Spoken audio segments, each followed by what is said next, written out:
and hopefully everyone else will, pardon me, hopefully everyone else will be able to access the video lectures a little bit later. Okay, why don't we go ahead and begin with prayer? Father, thank you for this day. I thank you for my friends in the Philippines and their desire to learn more about what the Bible has to say concerning how to defend the faith and how to present Christ to the world, and even those who would seek to attack him, that we might give a reason for the hope that is within us, that they might see that hope and that they might with us embrace it and enjoy him who gave his life for us, even Christ. It's in his name we pray. Amen.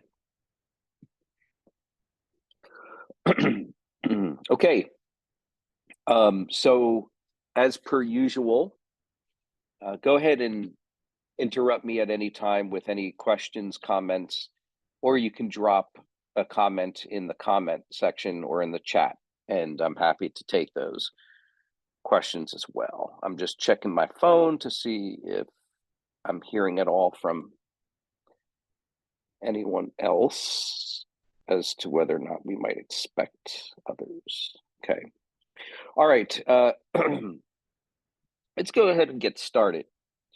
So just to remind you where we left off, we're going through the history of apologetics, and we're asking the question, why is there a need for a reformation in the task of apologetics? And that's the thesis of the whole class, is that there was, in fact, a need to reform the practice of apologetics. And where we're heading is to the insights of Cornelius Van Til.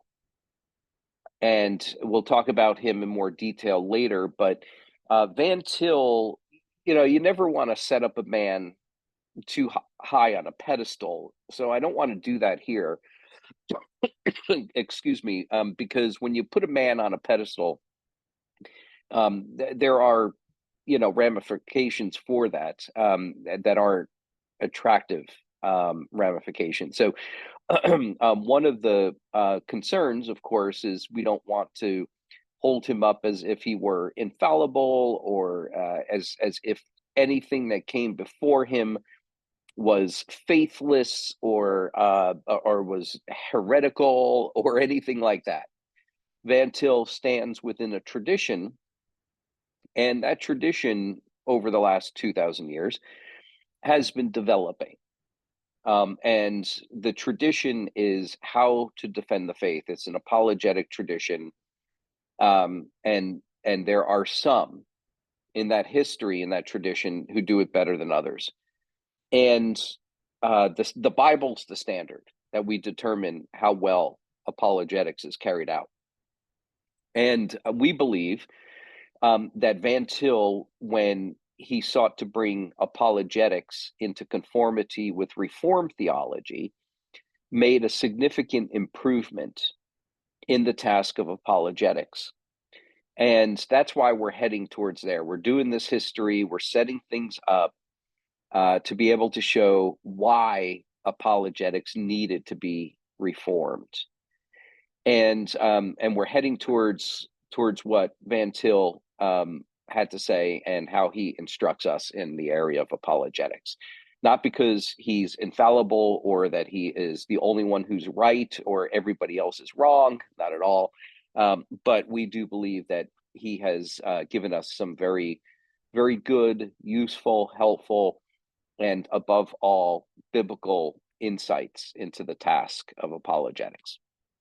And where we left off was with the modern period, and we talked about two figures in the modern period, Schleiermacher and Barth. And so I'll just refer you back to that previous lecture. I won't repeat all of that here. But with Schleiermacher, we have, of course, the father of modern theological liberalism. And theological liberalism in the tradition of Schleiermacher sought to be able to bring Christianity into conformity with the modern mind of modernity, the Enlightenment. And when he sought to do so, he compromised the faith. But it was, in fact, an attempt on his part to defend the faith. It was an attempt on his part to be able to say, hey, you know what? Christianity is still relevant today, and this is why. And try to convince modern thinkers that Christianity is not irrational, that Christianity is good to believe in, it's worth supporting, it's worth being part of, and all of that. And so, in the process, however, he compromised the faith, and in that way, Van Til is very much anti-liberal, anti-Schleiermacher, because Van Til is saying, yes, Christianity is, of course, still relevant today. But the reason why Christianity is relevant today is not because we can twist it and form it and shape it into the image of the Enlightenment or modernity, but because it stands on its own terms. And Christianity is worth defending because it's true, not because it's rational or relevant to today's day and age. It is. Christianity is relevant and it is rational, but that's not why it's worth believing. It's worth believing because it's true. And that's where Van Til, of course, is heading. Barth, of course, sought to oppose Schleiermacher. When he sought to oppose Schleiermacher, he wanted to do away, Barth did, altogether with the practice of apologetics. And so Barth said, we just need to let God be God. And he developed actually a new theology, oftentimes called neo-orthodoxy, which is not really a very helpful term to describe Barth's theology, but it's called that a lot. Or Barthianism, and where Barth wants to say that Christianity's relevance is found precisely in the fact that it's transcendent, that it's not like the modern period. It's not culturally relevant, but it actually transcends culture. And so Barth is not altogether wrong in many of the criticism he has for Schleiermacher, but what Barth offers in its place is not any better. It's just a new form of modernism or liberalism. It's not, and we can't go into that detail here. And so Van Til comes along, of course, later and offers us an alternative to both Schleiermacher on the one hand and Barth on the other. He offers us a reformed approach to apologetics. So in order to really, this is the last bit I want to talk about before we finally get into the reformation of apologetics. But since we're in the modern period, I want to talk about Old Princeton. And there's a reason why we want to talk about Old Princeton. I'll just go ahead and jot that, because I don't know how familiar y'all are with Princeton. But Princeton Seminary is what I mean by Old Princeton. And Princeton Seminary was founded in 1812. And it was founded as one of, at the time, and became the premier training institute for Presbyterian ministers in America, in all of America. I mean, it was the leading seminary. It wasn't the only seminary that the Presbyterians had, but it was the leading seminary. And it very quickly became an intellectual center for the development, articulation, and teaching of Reformed theology, Orthodox Reformed theology. There are a number of names associated with Old Princeton. I'm going to just, at this point, name two that you may be familiar with. The most prominent is Charles Hodge. And Charles Hodge was the first professor of systematic theology at Princeton Seminary, and he taught systematic theology for his entire ministerial career there, which was quite lengthy, quite long. and really established Old Princeton's theological orthodoxy. He was known for his commitment to Orthodox Reformed theology, conservative, confessional Presbyterian, trained hundreds and hundreds of Presbyterian ministers, including many missionaries who went to Asia and served there to bring the gospel to that part of the world. Another name associated with Old Princeton that is well known is B.B. Warfield. B.B. Warfield also taught systematic theology at Princeton, and towards the end of the time of the Orthodox stand of Princeton Seminary. So Warfield dies in 1921. And in many ways, the death of Warfield marks the end of Old Princeton. So if you think about the period of time in which Old Princeton exists, it's roughly 1812 to 1921. Some would say 1929. The reason why 1929 is an important date is because the board that ran the seminary gets reorganized in 1929 by the General Assembly of the Presbyterian Church in the USA. And the board, when it was reorganized in a way that was favorable towards theological liberalism. So many mark the reorganization of the board at Princeton, 1929, as the mark at which Old Princeton died and New Princeton, that is to say, liberal Princeton, modern Princeton, comes to the foreground. Now, in 1929, Machen, J. Gresham Machen, we've talked about him before, who wrote the great book, Christianity and Liberalism. Machen was a professor of New Testament at Princeton. And when the board was reorganized along liberal lines, Machen went ahead and started Westminster Seminary in Philadelphia. Now, just to give you a little bit of geography, Princeton Seminary is in New Jersey. And if you're, interested in looking at the geography, you can look at Google Maps or what have you, and see it there. But New Jersey is right next to Philadelphia. It's the state right next door. And so Machen went into Philadelphia and started Westminster Seminary as a protest and alternative to Princeton Seminary, which had gone liberal. So it's during this time that Cornelius Van Til is a student at Princeton. And we'll talk about Van Til a little bit more later. But he comes under the influence of the teaching of the tradition at Princeton, Old Princeton, through people like Warfield, people like Charles Hodge. Of course, Hodge was not alive when Van Til was a student there, but Hodge's theology very much was alive at the seminary. So now, what characterizes Old Princeton's theology? Well, there's something that is a movement, if you will, that is very relevant at the time of the founding of Princeton Seminary, called Scottish. I'm dropping this in the chat. Scottish Common Sense Realism. Scottish Common Sense Realism.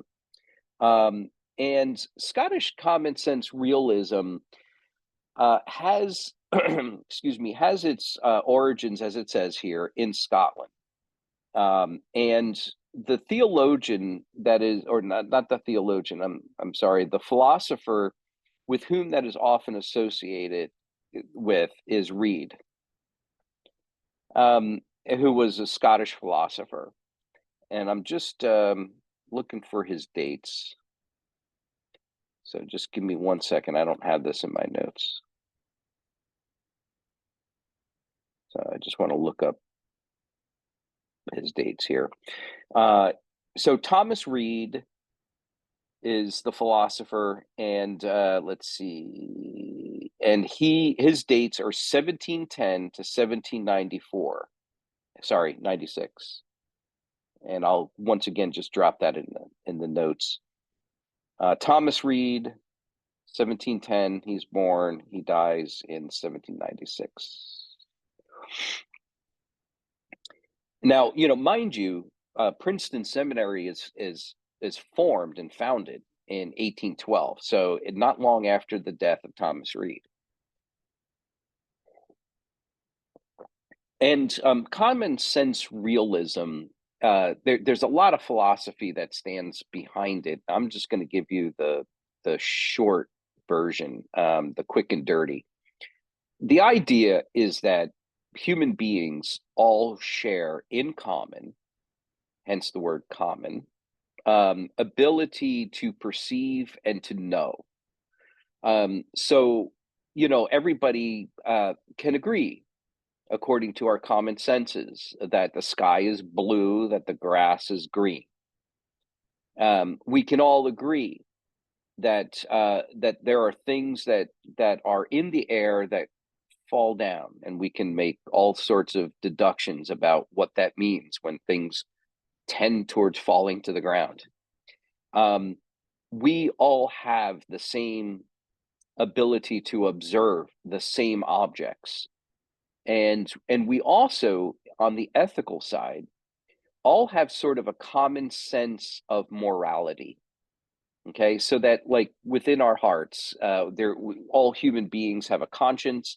Now, Thomas Reid wouldn't necessarily attribute all this to God the way that Christianity does, but we know that they're tapping into something here. The Scottish common sense realism is tapping into something here, that we all sort of have the same sense of morality. So that believer and unbeliever. So when all of this comes into the context of the 19th century Presbyterian and Old Princeton teaching grounds, if you will, the assumption on common sense realism is that the believer and the unbeliever can agree on a whole lot together. So that, for example, the believer and the unbeliever can both agree that the sky is blue. We can all agree that the grass is green. We can all agree that murder is immoral and unethical. We can all agree on the basic laws of logic. Okay, and so with that type of agreement, Old Princeton begins to develop, in the form of its theology and doing apologetics, an approach that assumes at the very beginning that there is common ground.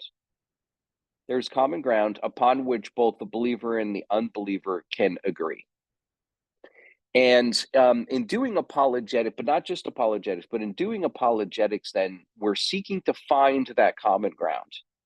Where can we start with the unbeliever so that we can build and develop a case towards God? Okay, and you can see how this common sense realism has a lot in common with the approach of apologetics that we find, for example, in Thomas Aquinas in his 5 ways. And I'll refer you to previous lectures on that. But Thomas, having developed what we called the cosmological argument,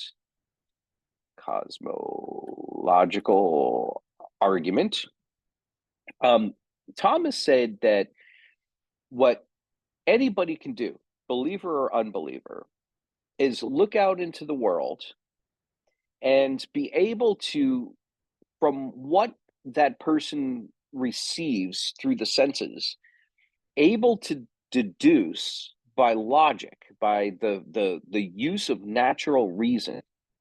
Even the unbeliever can do this, can look at creation, take in data into its senses, and the unbeliever then, through the use of natural reason, can reason his way towards the existence of God. And that God exists, we can conclude, even the unbeliever can conclude at the end of this process of reasoning, the unbeliever can conclude that God exists. Okay? Now, with back to Old Princeton, they're very much going to begin with this realism, with this idea that that there are objects outside of the mind that exist independent of the mind, such that all minds, whether believer or unbeliever, can come to an agreement. So, for example, when Charles Hodge and also B.B. Warfield, when they do their systematic theology, and they're doing the practice in systematic theology called prolegomena. Prolegomenon is the practice of saying things before doing theology. And these are the things that you develop that seeks to bring the unbeliever on board and convince the unbeliever that the discipline and science you're about to unfold in systematic theology is rational and worth listening to.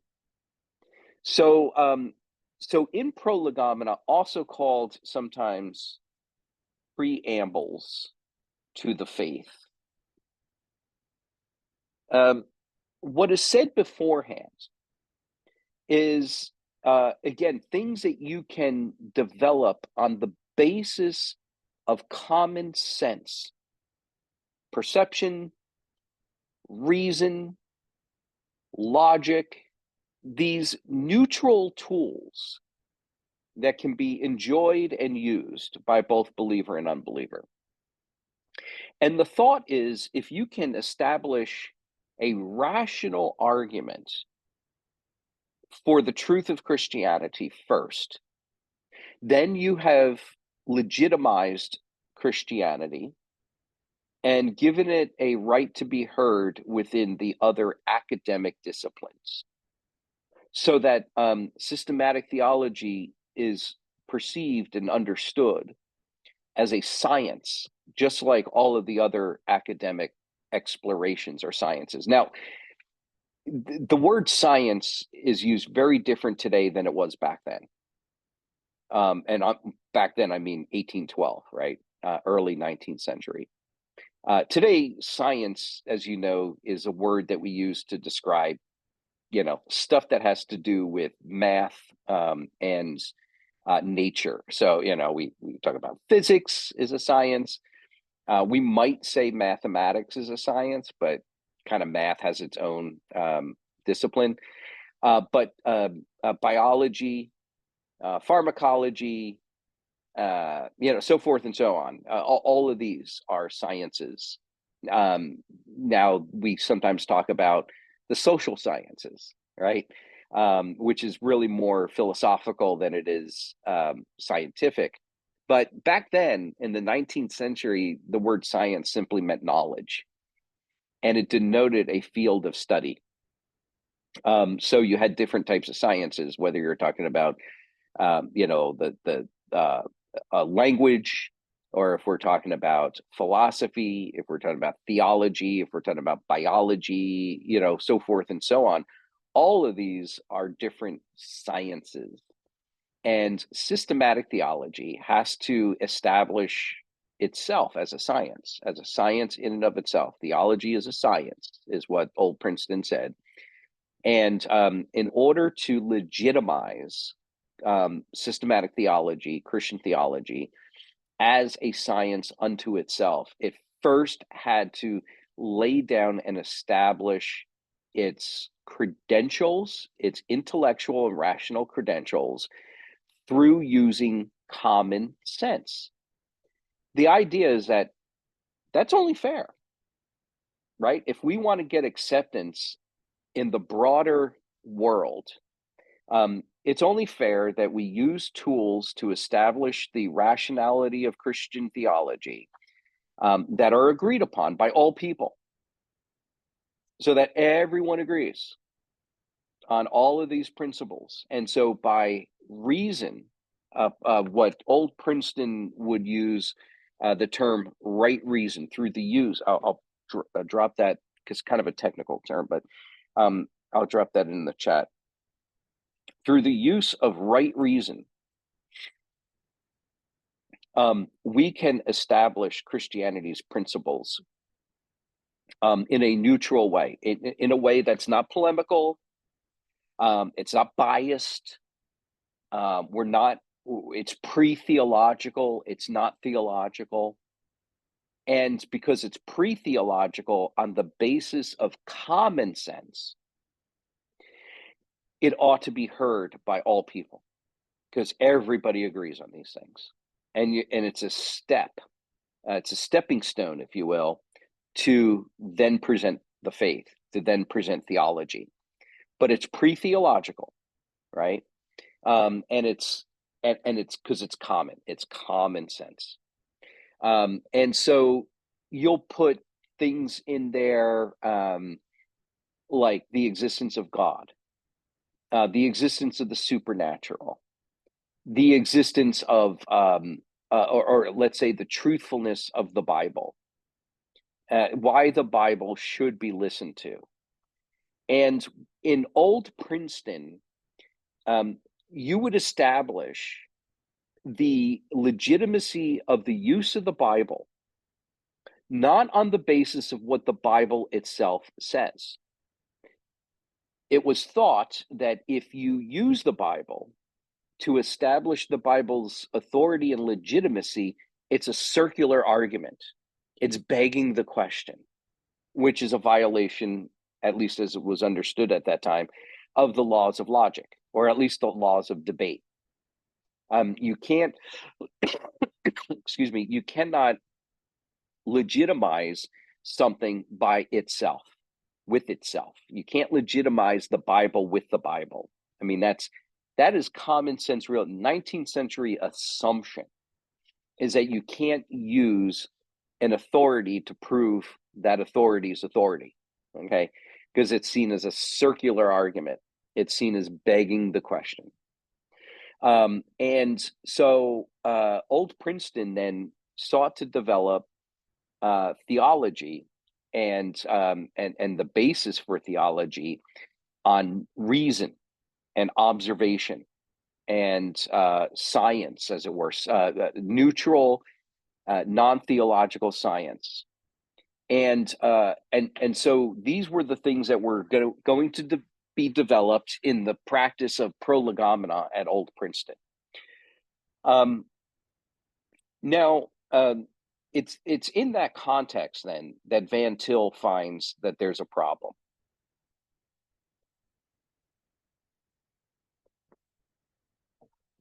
Van Til begins to ask this question: why do we go to something other than God? Why do we go to something other than Scripture in order to establish the truthfulness of Scripture? Okay. That is to say, if we do that, if we make that move, if we go in that direction, it is to say that there is something other than God. There is an authority other than Scripture to which God and Scripture themselves must adhere. Okay. There becomes sort of a neutral tool or a neutral standard other than the standard of God himself and his word, which becomes the arbiter, or that's sort of a technical term here. I think you guys use that word there, arbiter, or judge, determiner of what is truth between the believer and unbeliever. And furthermore, Van Til is also concerned about this idea of the use of common sense between the believer and unbeliever that is perceived to be neutral. And, it really is there in the term, in the word common. Common denotes the idea of sort of a neutral ground upon which both the believer and the unbeliever can step and find agreement. Okay. And what Van Til wants to say is that that idea neglects the concept of total depravity, that human nature, that humanity as a whole is in fact totally depraved, which means that does not mean that humanity or humans are as bad or as depraved as they could be. But total depravity means that in every aspect of our humanity, our body, our soul, our minds, our hearts, our wills, our reason, all of it has been corrupted by sin. Okay, all of it's been spoiled by sin. And so the unbeliever, Van Til calls into question whether or not the unbeliever can or is capable of sense perception, the use of logic and reason in the same way as the believer does. So when you're talking about an engagement, or let's say a confrontation that is apologetic, where the Christian is defending the faith over against the attacks of an unbeliever, and you have the meeting of the minds of a believer and an unbeliever, Van Til wants to call into question whether or not you have two equally not equally two similar minds, as if the mind is itself a neutral common tool between the believer and the unbeliever. Now, Van Til, of course, is affirming and wants to affirm that both believer and the unbeliever have minds. They both have minds, real minds. The problem is that the unbeliever's mind is totally depraved, right? It's completely lost in sin. The unbelieving mind is incapable of thinking God's thoughts after him. Utterly incapable, because the unbeliever has sin. And sin corrupts the unbeliever's thinking. So when the unbeliever perceives the blue sky, when the unbeliever receives through his eyes and his senses, and he perceives the green grass, he can say, that grass is green. And he can say that sky is blue. And he would be perfectly correct. And every believer would agree with him on that. But he is incapable of understanding that green grass and that blue sky as having come as a creation of God that reveals not only the existence of that God, but also reveals his invisible attributes. So the unbeliever cannot receive information through his senses and process that information. He can receive, I want to be clear. He can receive through his senses that information, but he cannot process it correctly. Okay? Because he's always going to misconstrue it. He's always going to pervert it. He's always going to understand it in a rebellious way against God, and not in a way that gives God the glory. Now, of course, let me take a sip, excuse me. Now, of course, the old Princeton theologians like Charles Hodge and B.B. Warfield believed all of this, right? Like, they believed in total depravity. They believe that the mind of the unbeliever is fallen, depraved. The problem is that there was a disconnect that Van Til saw and argued that there was a disconnect between what old Princeton's theology affirmed on the one hand, particularly about the depraved mind of the unbeliever, and then the way in which they did prolegomena and apologetics on the other hand, in such a way that affirms common neutral use of reason and of our senses between the believer and the unbeliever. And Van Til is simply saying, listen, the believer and the unbeliever don't use those senses or that reason in the same way. They can't.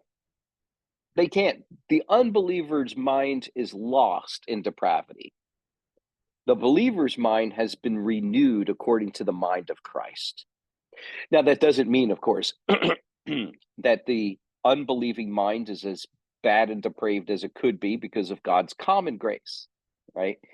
Common grace holds back the unbeliever's mind from becoming as depraved as it could be, okay? And it's not to say that the Christian mind is as renewed as it could be. It's not, because even the believer is going through a process of sanctification with indwelling sin. So, just because we're regenerate doesn't mean that we always get everything right, because, goodness knows, we're still, having this indwelling flesh that plagues us until the day of glory. When we get to heaven, we'll think clearly and wonderfully about everything. But until then, even believers, suffer from, not getting things clear or thinking correctly on everything, right? But still, believer and unbeliever think about the world, the things that they perceive, their senses, the way they use logic and reasoning, in two totally different ways. This is what Van Til called the antithesis. And the antithesis is that believer and unbeliever do not think about the world or creation or God or anything in the same way. They are polar opposites. The unbeliever thinks about everything against the glory of God as an act of rebellious idolatry, because the unbeliever sets up in his heart an idol instead of the one true and living God. So everything is dedicated to that idol, that false perception of what he thinks God is. Okay. And then the believer thinks about things to the glory of God, now perceiving everything through the lenses of Holy Scripture. And this idea of lenses, Richard, you have glasses, so do I. And right, we're looking at the world as Christians now through the glasses of Holy Scripture, through God's Word, thinking his thoughts after him. The unbeliever has no glasses. The unbeliever is blind in darkness. The Christian has been given the glasses of God's Word and now can see the world for what it is. Again, not perfectly. I mean, this is a process, right? Christians grow, right? We don't become born again unto perfection, like as if we're born again, then suddenly we see everything perfectly clear, right? But we are born again to now see the world anew. We can see it aright. We don't see it perfectly yet, but we see it aright, and able to see it from God's perspective. And that, oh yeah, go ahead. Is it proper to say that because we're already believer, we are seeing things in God's perspective? Correct. We're seeing things now from God's perspective, not seeing them from man's rebellious perspective. Yep, very good. Yeah, that's exactly right. And so that's going to inform Van Til. Now, we'll get to Van Til in a moment, some of his history, okay? But this is going to be the reason why Van Til, having been trained within the old Princeton tradition, actually subjects the old Princeton tradition to criticism, but it's criticism within appreciation. He appreciates old Princeton. He loves his professors and everything that they have to say. He believes that they're faithful to the scriptures and faithful to the Reformed faith.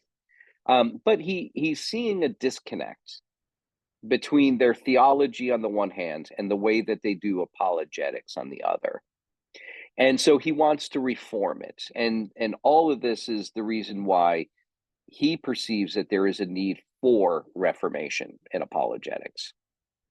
Okay, now if you're following along in the syllabus, so I sent the outline or the syllabus of the class a long time ago. If anyone has need of that again, please let me know. I could put it in the Facebook chat.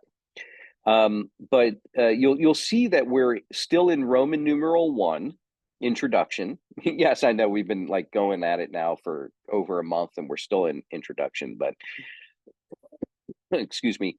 And we're in letter C now. Okay. Letter C, and we're not going to spend a lot of time in C, where the title is Why the Need to Reform Apologetics. And you got 3 points under there: Roman Catholic assumptions, Enlightenment assumptions, Arminian assumptions. Okay. And that will that I'm going to talk about that here for the rest of our time tonight. And those assumptions, the Roman Catholic assumptions, the Enlightenment assumptions, and the Arminian assumptions, and that's going to be a bridge to get us to the next step, which is to unpack now some of the ideas that Van Til brings to the table. Okay. And we'll revisit everything we just talked about total depravity and thinking God's thoughts after him and all of that stuff. We'll talk about that a little bit later in the class as well. But I'm going to take the next 30 minutes and talk about these assumptions. And again, it's just going to be a brief overview, just to give you a sense and give you the ideas. And I think that there's so much that we can talk about. I'm going to have to narrow it down just to a couple of things. Okay. The first thing, and really we are setting things up for a little bit later, and some of the concepts, the key ideas that Van Til develops. But let's talk a little bit about, and I'm going to repeat myself some from past lectures, but I just want to highlight a couple of assumptions that are going on broadly within the areas of apologetics. So think about with me the assumptions that you find in Roman Catholicism, particularly with regard to the creator-creature distinction. Okay. Do you remember what we talked about with Thomas Aquinas, and his metaphysical system? Okay, Thomas Aquinas has this metaphysical system with God as the source of all being, out of whom flows, as an act of creation, all other being. And that includes everything from the highest kinds of beings, of creatures, like angels, to humans, to animals, to plants, to rocks, to particles, and the smallest, most insignificant pieces or elements of creation, all the way down to non-being. Okay. God, in an act of creation, issues forth from himself all being. And the goal is that, having issued forth and sent out from his being all other being, is to bring it back up to himself in a eschatological event called the beatific vision. Okay. Now, so everything goes out from God and then it returns to God. That's the basic metaphysical system of Thomas Aquinas, borrowing a lot from Aristotle and Aristotle's metaphysical assumptions, okay, about the nature and the structure of reality. And the problem with that is that there is a shared concept of being between the creator God and the creature. Okay, God has being, and the creature has being.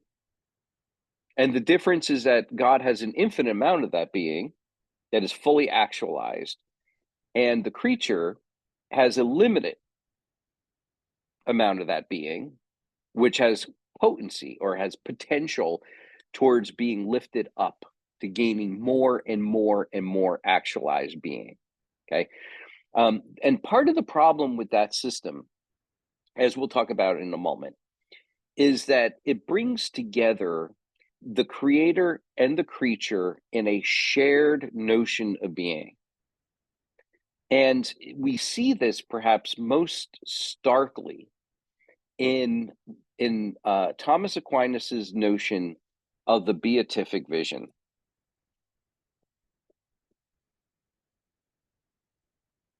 The beatific vision is God's image bearers, creatures, particularly man, now being by God's grace, his being is reproportioned, if you will. It's restructured to become a higher version of itself to such a degree that in the end, at the end, when man beholds the beauty, receives the vision of the beauty of God, man is able to have an intellectual apprehension and comprehension, of the very divine essence. Now, that is significant. This idea of God being comprehensible. Now, albeit in order for God to be comprehended by man, there needs to be an act of divine grace, which lifts or elevates man up in such a way that his mind is so restructured that it is able to conform to the perception, the intellectual perception of the divine essence itself. This is nothing less than what we might call, or theologians have called, Roman Catholic theologians called. This is not me being polemical. This is Roman Catholics themselves. It's a process called theosis. Another word for it would be divinization. Divinization. Divinization is the idea of making the creature, particularly the human creature, divine. Now, Thomas Aquinas would not say that we become God. That's not, he wouldn't say that. But what he would say is that we become partakers of the divine nature. Now, that's language out of 2 Peter. Okay. 2 Peter chapter 1, the apostle there speaks about becoming partakers of the divine nature. Thomas reads that as this process of theosis, whereby we are able to intellectually comprehend the divine essence. Okay.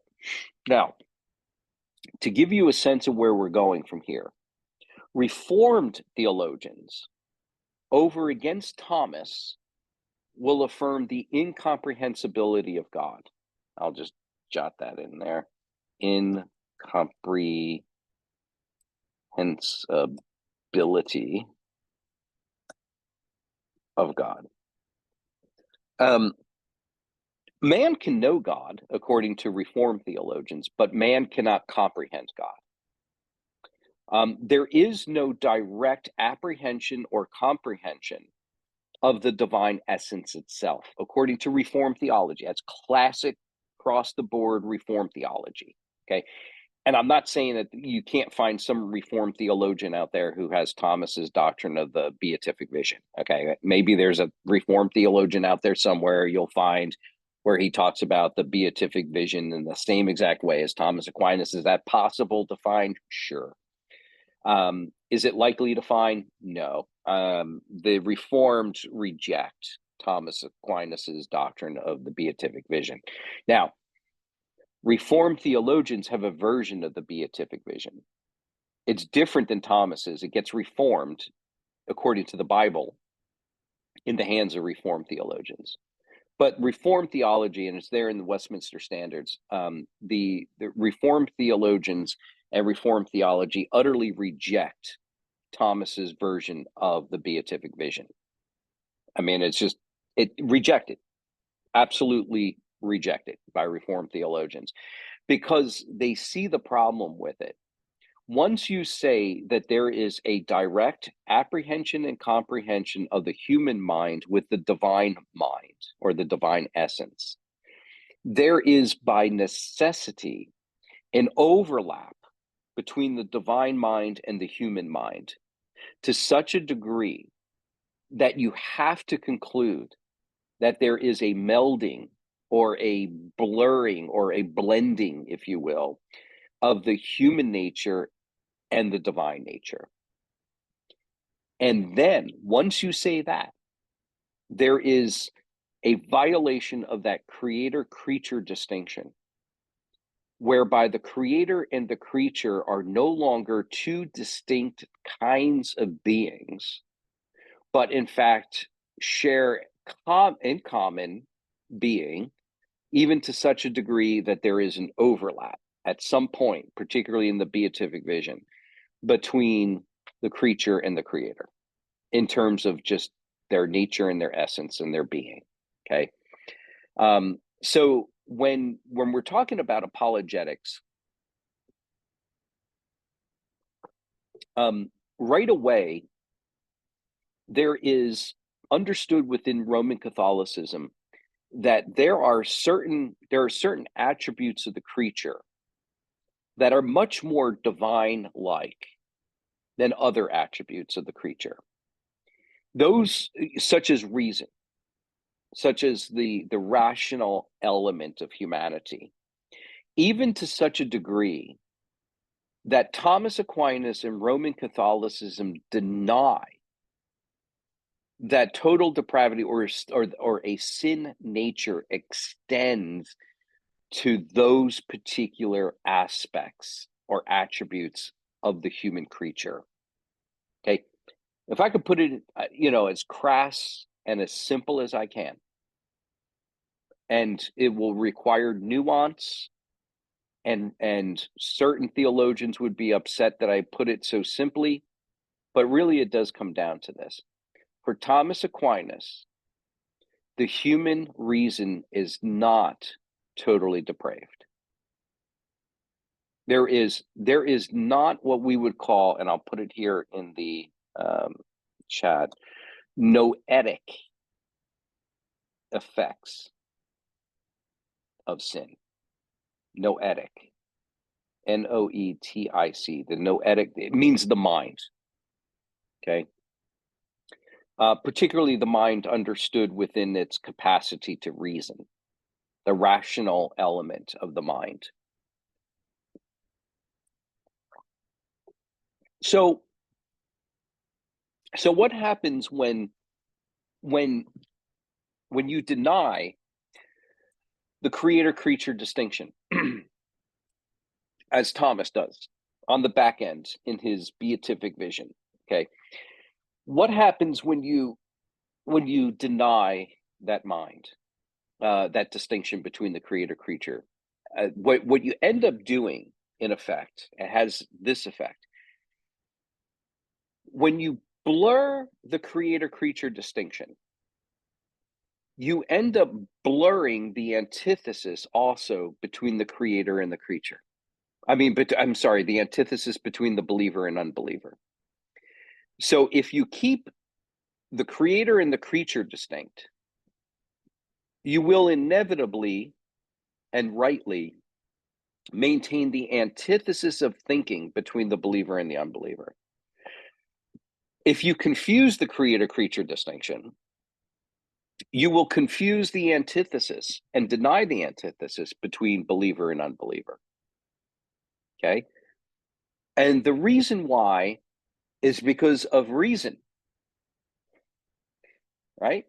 If you're Thomas Aquinas and man's reason is uncorrupted by sin, is not totally depraved, but has a divine potency to it, at the point of the mind in its use of reason, the human mind can apprehend and comprehend the essence of God. And there is an overlap. There is a confusion of the creator-creature distinction at that point of reason. And because reason is not totally depraved, the mind in its use of reason is not totally depraved for Thomas Aquinas. That means that the unbeliever's use of reason is capable of coming to the apprehension of God through its use alone, through the use of reason alone. And if that's the case, then the believer can come to the unbeliever in a common ground of reason and come to a mind, a singular mind, as it were, with the unbeliever about certain things, like common sense perception, the use of reason and the laws of logic, so forth and so on. So behind all of the different uses of apologetics that fall short, I would say, of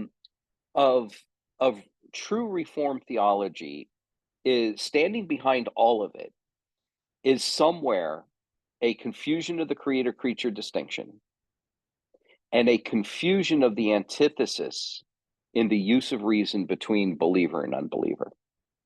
Now, you see that certainly in Thomas Aquinas, and then you'll see it elsewhere throughout the history of the church and the use of apologetics. One of the examples that you find is in Bishop Butler's, and I'll put his bishop, who was an Anglican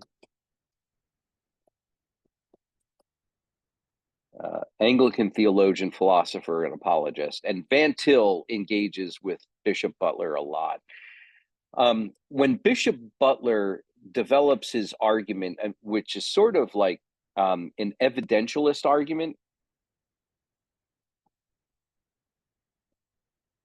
that he gives for the existence of God and for proving Christianity, is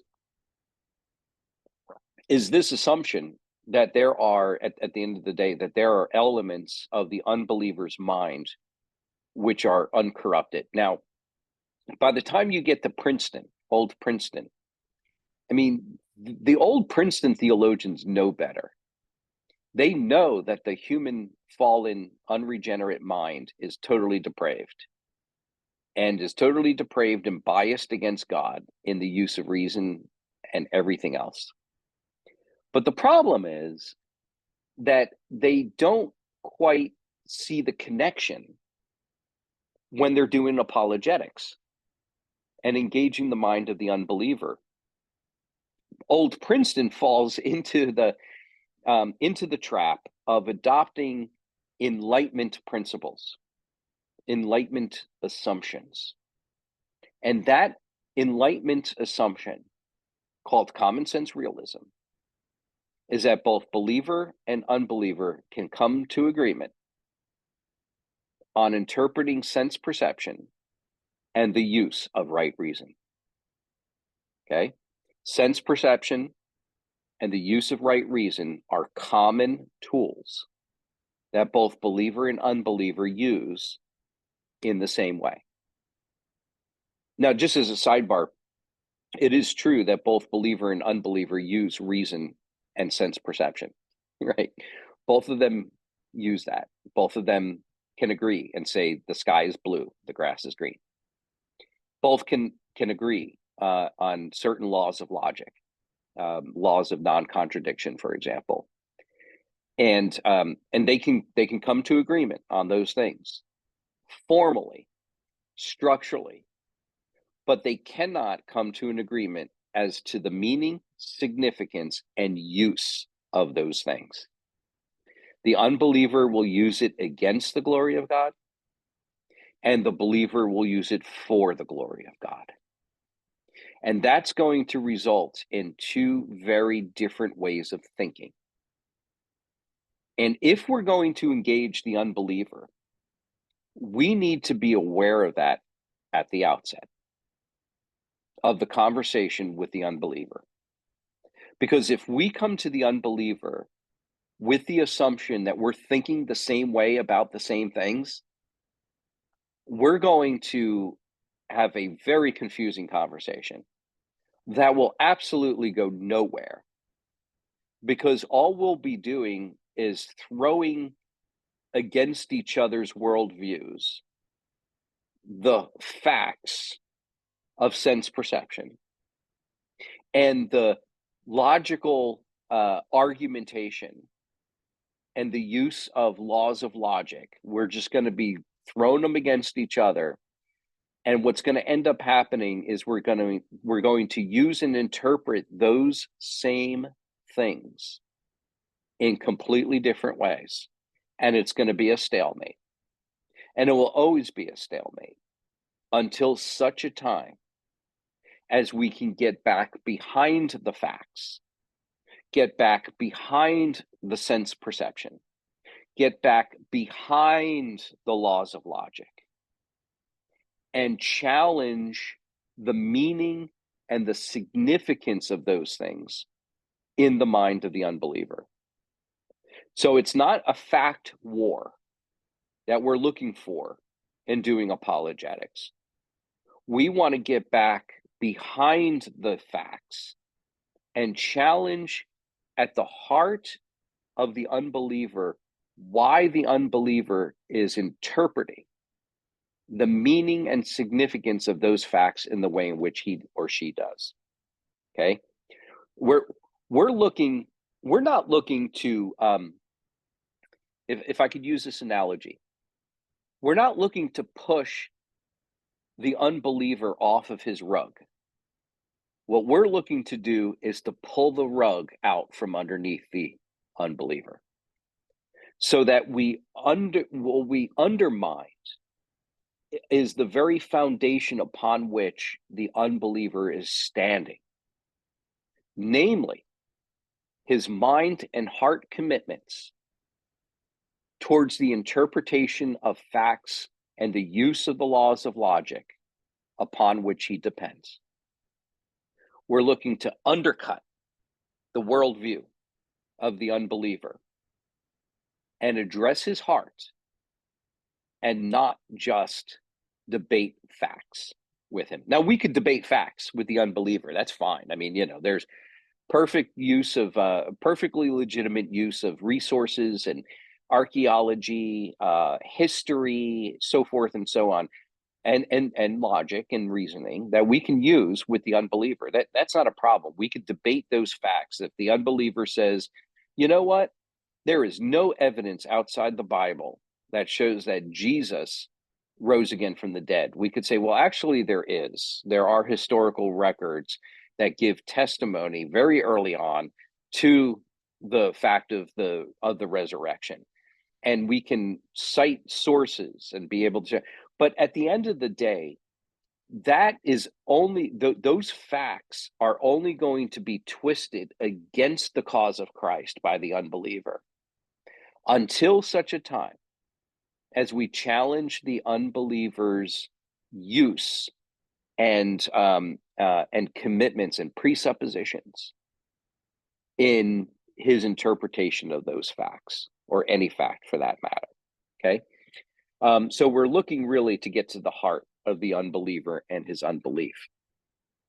Lastly, and then we'll end with the. I'll take questions if anybody has any questions, and then we'll end here. Lastly, just talking about Arminian assumptions. You can, okay, so, I mean, we got to talk a little bit about what Arminianism is. Arminianism denies the doctrine of total depravity. Okay? Arminianism believes that there is some aspects of our human nature that are not totally depraved. Okay? And so, excuse me, if that is, follow the logic with me, if that is your fundamental assumption about the mind of the unbeliever, that there are aspects of that unbeliever that are untouched by total depravity, then as an Arminian, you're going to approach the unbeliever in such a way that assumes that he has capacity within his mind to be able to rightly reason about the facts. So that Arminian assumption results in an Arminian form of apologetics, where you seek to engage the unbeliever in a common ground or a common sphere using common sense. All right, a common reality. And fact of the matter is that according to Scripture, the believer and the unbeliever do not have common ground when it comes to the matter of how we interpret and understand the facts and how we understand and use reason. Okay, so Arminian assumptions result in an Arminian form of apologetics. What Van Til is going to say when he looks at even the best of the Reformed tradition, which he believes you find at Old Princeton, okay? When you look at the best of the Reformed tradition, particularly in a place like Old Princeton, even with as great of a theologian as Charles Hodge or B.B. Warfield, is this assumption in the task of apologetics or in the task of prolegomena, preambles of the faith, what have you, is a basic Arminian assumption about the mind and the capacity of the unbeliever. Now, this is frustrating for Van Til because Van Til knows that Old Princeton theologians are not Arminian. They're Calvinists. They believe in total depravity. And yet it seems that they leave the doctrine of total depravity behind when they engage in the pre-theological task of prolegomena, the preambles of the faith, and engagement with the unbelief of the unbeliever.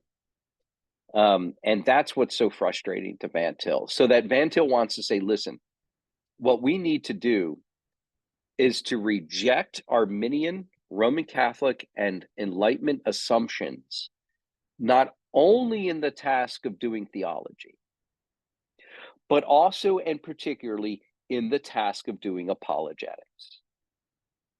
So that together now, bringing together, we're going to have a Reformed theology that informs a Reformed apologetic.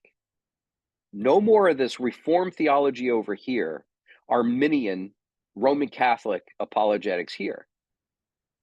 We're going to bring them together so that our Reformed theology becomes the basis of our Reformed apologetics. And that's what Van Til is seeking to do, to reform apologetics, to make apologetics to conform to our Reformed theology. That is all he's doing. There's no smoke and mirrors. There's nothing fancy here. I mean, he uses, as you read Van Til, you'll find out, wow, this guy's, he uses a lot of big words and a lot of fancy concepts from philosophy and whatnot, and it sounds quite complex. But I'm here to tell you it's not really complex at all at the end of the day, underneath all of the jargon that you see in Van Til's writings. Put the jargon aside, come to this point. This is where it all boils down to. Van Til wants to make apologetics reformed and in conformity with Reformed theology. That's all he's doing. If you get that, everything else falls into place. You can read Van Til and put all the jargon aside as you're reading Van Til. You're able to see through it, not through it, but you're able to see past it to his goal. What's his goal? Where's he headed? He's heading towards reforming apologetics according to our Reformed theology. That's it. It's that simple at the end of the day. Now, God willing, next week, now I have some travel that's coming up, and I'll be, so my schedule to be able to have classes is going to get a little bumpy over the next month, but we'll figure it out. And, if we need to bump some classes, we'll do that, but we'll eventually get back to it. So, but next week, God willing, what we'll do is get into the life and thought of Van Til. I want to introduce you to the man and just spend a little bit of time talking about his background, who he was, and set up for us the key concepts that will become key principles for us doing apologetics. And we'll see a practical way, and then we'll see practical ways to carry that out. Okay. All right. Well, thank you guys for joining us. Sorry we didn't have more people. I can only assume that there's a blackout there in Mindanao and some other places. So, but anyway, have a good evening, brothers, and we'll talk to you soon. Okay, yeah, thank you very much for your sharing. Thank you. Very impressed. I really love apologetics. Yeah. Oh, good. Yeah. Good. It's going to get better. So hang in there with me. Let's pray, and then I'll ask God's blessing upon you, brothers, for the rest of your night. Let's pray. Father, thank you for these things. We pray that you would be with these dear brothers and the other brothers who were unable to join us. Watch over, protect, guide, and lead them, and conform our thinking to the Bible so that we can engage unbelievers in a way that is even more faithful to you and to your word. In Jesus' name, amen. Amen. Amen. Yeah, thank you. Thank you. Bye-bye. All right. Good night, guys. Thank you so much. Good night.